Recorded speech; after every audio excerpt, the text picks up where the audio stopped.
So I just seen a clip from Ade and G-Man talking about sort of nobody else talking about Jack Catterall being on the undercard of the Eubank v Ben 2 card. And honestly, there's a pretty simple answer to that. It's the fact that Jack Catterall doesn't have exciting fights. He's a boring fighter to watch, and he doesn't really garner that great interest of his fights. Ultimately, boxing fans like myself, like Ade, like G-Man, know how good Jack Catterall is and probably can appreciate that style of boxing a lot more than the typical boxing fan. But Jack Catterall doesn't have exciting fights.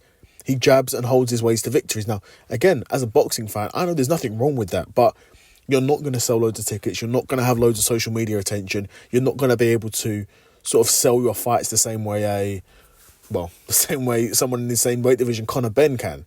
Conor Benn's not half as good of a boxer as Jack Catterall, but has made far more money than him. And Jack Catterall was a world champion. Conor Benn's never been a world champion. And Conor Benn in that one fight against Eubank made more money than Jack Catterall's probably ever made in his career. If we're calling a spade, right? Because Jack Catterall's probably not a millionaire. If he's a millionaire, he's not a multi-millionaire. Granted, he had some big nights against Josh Taylor, had probably a nice payday against Harlem Eubank. But yeah, I don't think that, it's really a huge ticket seller like that. He's not hugely popular.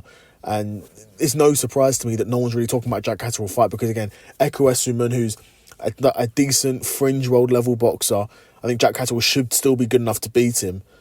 Eko Essuman's coming off the biggest win of his career because he just retired Josh Taylor. Right? So, these are two guys that in some ways do have a bit of momentum behind them, but they're not huge names, they're not huge ticket sellers, they're not guys that, like I said, are not going to be able to garner loads of attention the same way, the likes of Chris Eubank, the likes of Conor Benn can, right? So yeah, that's a simple reason why I was talking about the fight is because he's not an exciting fighter. If he was, they would, but he's not, so they don't, right? And it's a shame because honestly, Jack Catterall, the only way to Jack Catterall getting big paydays at 147 is for him to fight the top names because he's not a guy who can carry something on his own. If I'm being honest, maybe it's harsh. And I say this as someone who likes Jack Catterall, by the way. Do you know what I'm saying? I like Jack Catterall. I think Jack Catterall's a very good boxer. World level. I was world level at 140.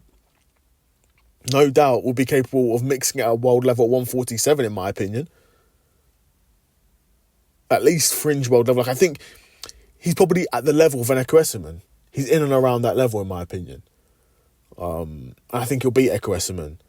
But even me as a fan of Jack Catterall, I'm saying, this guy, he's not capable of carrying a card on his own, But he's good enough to mix it with the likes of the other champions on 147, Could he go in there against not Teofimo. Could he go in there against a Brian Norman?